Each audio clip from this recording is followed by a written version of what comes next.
Assalamualaikum warahmatullahi wabarakatuh. Alhamdulillah wassalatu wassalamu ala rasulillah nabina Muhammadin sallallahu alaihi wasallam wa ala alihi wa sahbihi wa mawalah. Rabbi shrah li sadri wa yassir li amri wahlul 'uqdatam min lisani yafqahu qawli. Amma ba'du. Oke, selamat siang para sedulur YouTube, ketemu lagi dengan saya Agung Wijanarko. Oke para sedulur, seperti biasa di siang hari ini saya pengen ngajak para sedulur-sedulur saya, sobat-sobat saya, teman-teman saya yang sudah subscribe dan join di kanal YouTube saya ini untuk ngobrol-ngobrol santai seputaran hal-hal yang bersifat religius. Jadi teman-teman, di beberapa konten saya yang lalu saya membahas tentang adanya konflik perseteruan antara pesulap merah atau Kang Haris Stianto ya dengan para praktisi supranatural, yang mana yang dikonflikin di situ adalah hal-hal yang bersifat gaib ya, yang tentunya yang bersifat gaib ini akanlah susah ya kemudian kalau dia berargumen untuk kemudian mencari pembuktiannya, sebetulnya agak susah, karena memang sebetulnya kalau yang gaib ini ada batasan-batasannya, dan tentunya kita sebagai seorang muslim gitu kan, batasan-batasannya adalah referensi kita yang utama adalah Al-Quranul Karim dan Al-Hadis gitu kan. Di Al-Quranul Karim jelas sekali di surat Al-An'am difirmankan oleh Allah Subhanahu wa taala sebagai berikut. Bismillahirrahmanirrahim. Wa indahu mafatihul ghaibi la ya'lamuha illahu. Sesungguhnya kunci-kunci segala sesuatu, kunci yang gaib itu ada di sisi Allah. Dan gak ada yang tahu kecuali Allah Subhanahu wa taala itu sendiri. Dilanjutkan kemudian di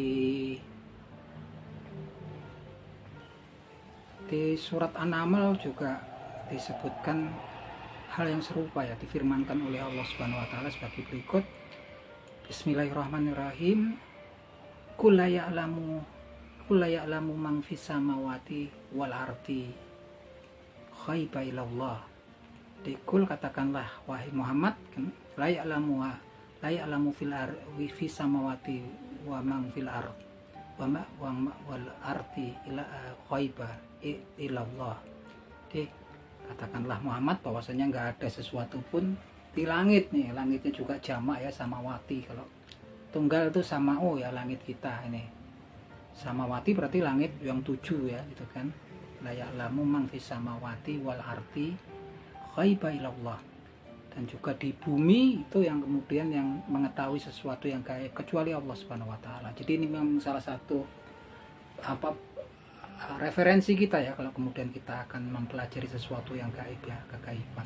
Artinya memang gaiban ini misteri ya, yang mengetahui cuma Allah Subhanahu wa taala.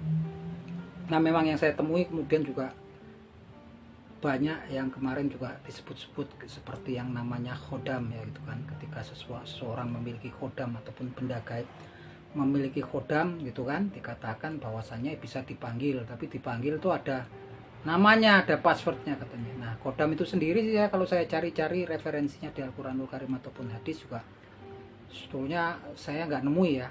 Yang ditemui malah korin. Kalau khodam itu saya ketemunya dulu ketika saya tinggal lama dulu sebagai pegawai pemerintah di Kuwait gitu kan.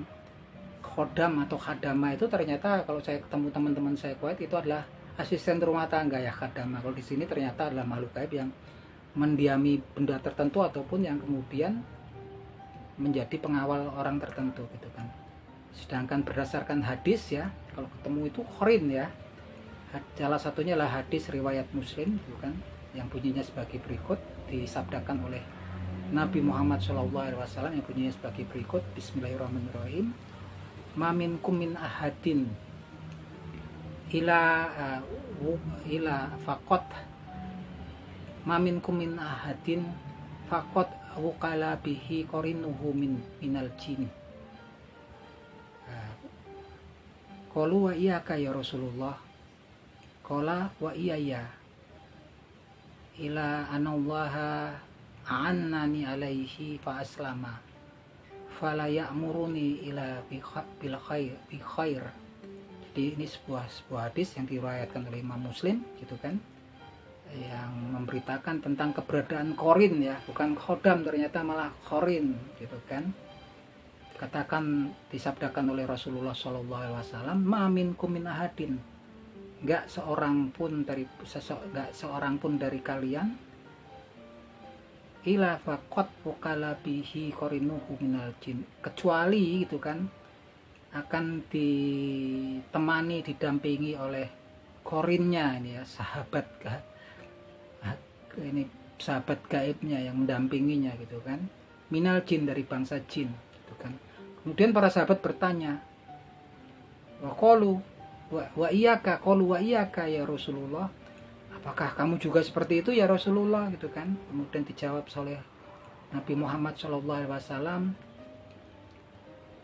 qala wa iya ya, dan ya saya pun begitu gitu kan. Ila anallaha a'annani alaihi fa aslama, kecuali tapi kemudian Allah Subhanahu wa taala membantuku untuk menundukkannya, fa aslama, kemudian dia masuk kepada Islam, fala ya'muruni ila bil khair, dan kemudian dia nggak lain kemudian hanya menyuruh saya ke dalam berbuat kebaikan gitu kan. Artinya dari sini udah jelas ya, kalau yang kodam tuh apa ya, yang terinstal. Biasanya kalau saya dulu di Jawa Barat itu orang-orang tertentu yang melakukan amalan-amalan tertentu gitu kan, yang kadang-kadang berbalut dengan hal-hal yang bersifat religius, kemudian datang kodam gitu kan. Begitu juga kayak makhluk gaib, artinya memang kodam itu yang diinstalkan. Tapi kalau sebetulnya kalau korin ini udah ada terinstal ya bareng sama manusia gitu kan, udah sangat jelas sekali itu daripada hadis yang diriwayatkan oleh Imam Muslim radhiyallahu anhu tadi ya teman-teman. Di Al-Qur'anul Karim pun juga diberitakan tentang korin ini kan. Salah satunya di salah satu surat di Al-Qur'an yang bunyinya sebagai berikut. Bismillahirrahmanirrahim. Wa qala qarinuhu la ma'at khay rabbana wa qala qarinuhu rabbana ma'at khaituhu. Ulang lagi. Bismillahirrahmanirrahim. Wa qala qarinuhu rabbana ma'at khaituhu walakin kana fi dhalalin ba'id. La tahtasimu ladaya wa qad qadamtu ilaikum bil wa'id. Mayubadalul qawlu ladaya wa ma'ana bi dhalamil abid. Yauma naqulu li jahannama hamim halim talati wa taqulu hal mimazid. Nah, ini ayat ini salah satunya memberitakan tentang keberadaan korin ya. Wa qala korin, ini kalau nggak salah surat Qaf ya, ini ya, di surat Qaf.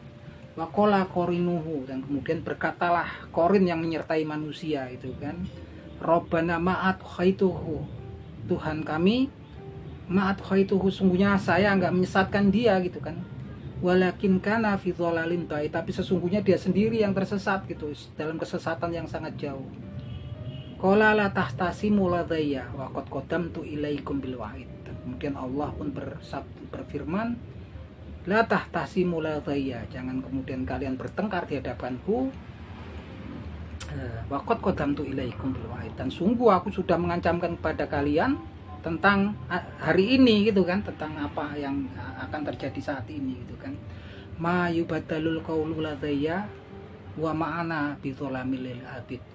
Kemudian Allah berfirman lagi, ma yubadalul qawlu ladayya, sungguh tidak akan berubah keputusan di sisiku, wa ma'ana bi dhalamil abid, dan sungguh aku sudah menetapkan bahwasanya aku tidak akan pernah ada berbuat zalim kepada hamba-hambaku.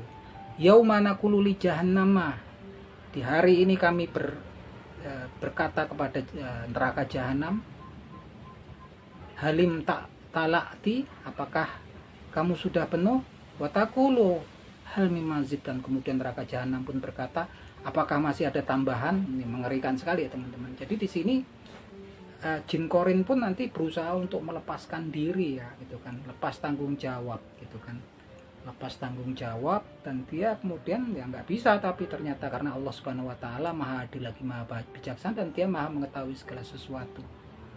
Ini salah satu dalil ya tentang keberadaan korin. Ada juga di salah satu ayat di Al-Qur'anul Karim yang bunyinya sebagai berikut. Bismillahirrahmanirrahim. Wa may ya'su an dzikri rahmani nuqayyid lahu syaitonan fahuwa lahu qarin wala yasutunaka anisabili wa annahum wa yahsabuna annahum muflihun. Jadi wa may ya'suan zikri romani, barang siapa kemudian lalai daripada mengingat Allah yang Maha Pengasih, nuqayyid lahu syaitonan wa huwa lahu qarin, maka kami akan adakan setan yang kemudian mendampinginya gitu kan, yang kemudian dia menjadi korinnya, pendampingnya. Wala yasutunaka anisabili, dan sungguh nanti korinnya itu akan selalu menghalang-halangi orang tersebut untuk berbuat kebajikan, untuk berjalan di jalannya Allah Subhanahu wa taala.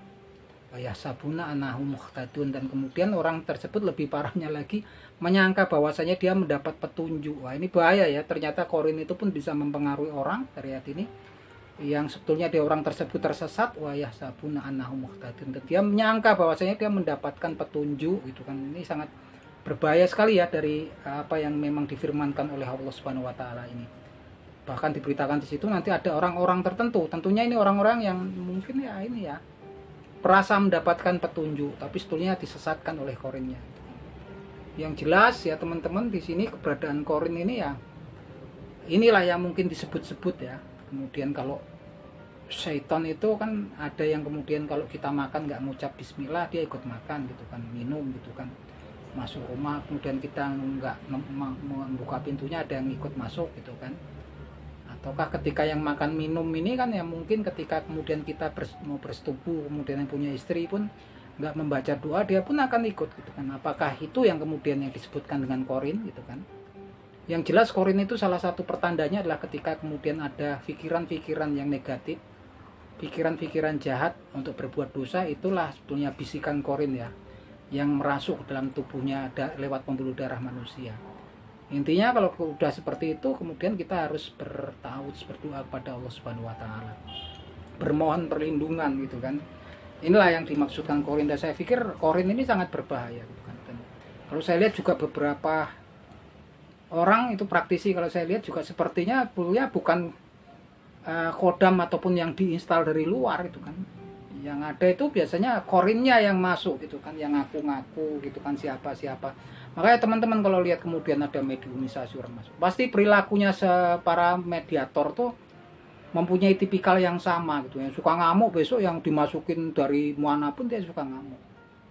Yang suka bicara agama nanti dimasukin dari apapun pasti karakternya itu. Dan kemungkinan besar itu bukan yang dari luar gitu kan, tapi itu adalah kemungkinan besar juga para korin, karena kita juga nggak tahu kan, sesuatu yang gaib ini hanyalah Allah Subhanahu wa taala yang tahu. Dan kewajiban kita sebagai seorang muslim seperti di surat Al-Baqarah adalah mengimani segala sesuatu yang gaib, meyakini gitu kan, yaitu Allah Subhanahu wa taala, malaikat-malaikatnya, adanya bangsa jin, itu sesuatu kegaiban. Kita mengimani itu ya bukan kemudian kita punya kewajiban kemudian untuk berinteraksi. Mengimani itu adalah kemudian kita meyakini keberadaannya gitu. Jadi ini ya teman-teman, karena kemarin saya sempat dengar gitu kan, yang sering dengar ini kodamnya gitu, kodamnya. Jadi kalau kita seorang muslim mungkin kita ada juga pegangannya ketika mengarungi suatu tempat ya, ini kan lokasi area yang sebetulnya kita juga nggak begitu mengerti pastinya gitu kan, yang penuh tipu daya, artinya kita juga harus punya pegangan gitu kan, sehingga memang kita kemudian nggak tersesat nantinya gitu kan, karena memang dia punya pengalaman ketika menipu bapak moyang kita yaitu Nabi Adam alaihissalam, dan dia berhasil di situ, yang kemudian di situ dia bersumpah sebagai penasihatnya Nabi Adam alaihissalam untuk kemudian memakan buah kuldi gitu, yang dikatakan akan membuat Nabi Adam alaihissalam itu kekal gitu kan. Dan disitulah dia berhasil gitu kan menipu Nabi Adam alaihissalam. Dan itu selalu diingatkan oleh Allah Subhanahu wa taala agar kita menempatkan gitu kan mereka sebagai aduun mubin, mereka musuh kita yang nyata kan.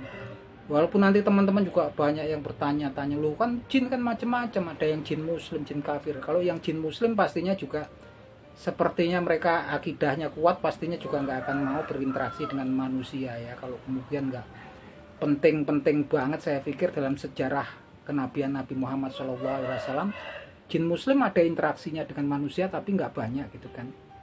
Seperti ketika ada jin yang kemudian masuk di berhalanya orang kafir Quraisy yang menghina Nabi Muhammad, kemudian ada jin muslim yang lain ya, yang katanya tinggalnya dari yang kemudian datang, yang kemudian membunuh dia, jin yang menghina Nabi Muhammad, dan kemudian dia masuk ke benda tersebut kemudian untuk membenarkan Nabi Muhammad bicara. Tapi kan itu memang kisah-kisahnya juga nggak banyak, 1-2 gitu kan. Kemudian di surat Al-Jin, keberadaan bangsa jin yang kebetulan kemudian melihat Nabi Muhammad sedang sholat di kebun kurmanya Utbah dan Saibah di daerah Ukas, ketika Nabi Muhammad berlindung di situ dari kejaran para budaknya Bani Sakib dari dari kota Taif ya. Di situ Nabi Muhammad sholat subuh bersama sahabat, kalau nggak salah Yaid bin Haritsa gitu kan. Di situ kemudian membaca surat Ar-Rahman, ada serombongan jin yang kemudian melihat hal tersebut, mendengarkan, dan mereka kemudian menyatakan beriman kepada Allah Subhanahu wa taala, dan mereka balik ke kaumnya untuk memperingatkan kaumnya terhadap apa yang mereka temui hari itu. Turunlah itu wahyu yang memberitakan, wahyu itu memberitahukan kepada Nabi Muhammad SAW bahwasanya ketika dia sholat, ada serombongan jin yang mendengarkan dia membaca surat Ar-Rahman dalam sholatnya, dan kemudian mereka beriman gitu kan. Interaksi itu nggak banyak gitu kan artinya kalau kemudian ada sekarang ahli spiritual berinteraksi ya hak mereka gitu kan, monggo saja gitu kan. Setiap kita juga punya prinsip masing-masing, dan sepertinya memang kita nggak bisa memaksakan kepada siapapun, even itu kebenaran. Bahkan agama pun dikatakan la ikraha fiddin, nggak ada paksaan dalam agama gitu kan. Nah, Allah Subhanahu wa taala pun nggak suka kalau kemudian ada manusia yang dipaksa-paksa kemudian untuk masuk ke agamanya, menyembah Allah Subhanahu wa taala, karena Allah Subhanahu wa taala nggak butuh makhluk ciptaannya. Allah Subhanahu wa taala itu salah satu asmaul husnanya ialah Allahu Akbar, Allah Maha Besar. Dia Maha Besar sebelum segalanya ada itu kan. Nah, itu teman-teman mungkin juga dulu saya senang ya. Dulu ketika saya bekerja di Kuwait sebagai perawat dulu, saya bachelor dulu saya bekerja di salah satu rumah sakit nomor 1 tertua di Kuwait, elit di Kuwait, yaitu Al-Amiri Hospital, sekitar tahun 2010-an. Saya hobi dulu nonton Ustadz Hakim Bawazir dulu, kalau nggak salah tayangannya Dua Dunia ya. Dulu itu kalau bintang tamunya ada Pak Sukemi, kemudian Ujang Bustami gitu, Ki Ujang Bustami, kemudian ada Kang Aat Mubarok kalau nggak salah gitu. Yang saya tonton tuh, yang paling saya seneng tonton dulu adalah Ustadz Hakim Bawazir. Dulu kalau saya pulang kerja itu kan capek banget. Saya dulu langganan internet dulu tahun 2010 itu langsung di sana saya download dulu. Bahkan saya masih ada sepertinya tayangan-tayangan Ustadz Hakim Bawazir dulu. Saya sering nonton dulu kan. Dulu kan acaranya macam-macam ya, dulu ada Dua Dunia, Tukul Jalan-Jalan. Sebelumnya dulu ada Uka-Uka, terus Uji Nyali segala macam itu. Itu dalam artian memang menyenangkan, namanya kita ya, namanya butuh hiburan sebagai manusia, dan itu salah satu hal yang merupakan sifat manusia, ketertarikan sesuatu yang misteri, mistis, pastinya juga rame gitu kan. Saya nggak tahu kalau kemudian kesininya juga kemarin Ustadz Hakim Bawazir bikin channel sendiri, baru begitu lihat ketika kemarin kemudian ada konflik dengan pesulap merah. Tapi memang kesininya saya lihat juga ada beberapa yang agak berubah dari Ustadz Hakim tayangan Ustadz Hakim Bawazir. Terlepas dari itu juga ya sah-sah saja, bebas-bebas saja gitu kan. Saya nggak perlu ungkapkan karena itu memang haknya masing-masing gitu kan. Tapi memang dulu saya sempat sering lihat yang fan lah nonton kalau Ustadz Hakim Bawazir. Obat lelah saya kalau pulang kerja itu capek banget dulu. Pulang nonton itulah dulu. Dua Dunia kalau nggak salah. Saya masih punya.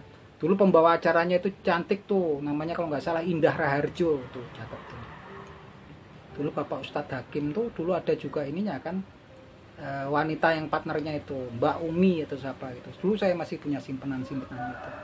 Oke gitu teman-teman, ini sekedar obrolan siang. Kalau kemarin kemudian saya bahas-bahas tentang Ustadz Hakim Bawazir dan pesulap merah, karena memang saya dulu sering nonton Ustadz Hakim Bawazir. Saya dulu ngefan ya, saya sampai saya simpen tuh di eksternal hard disk saya.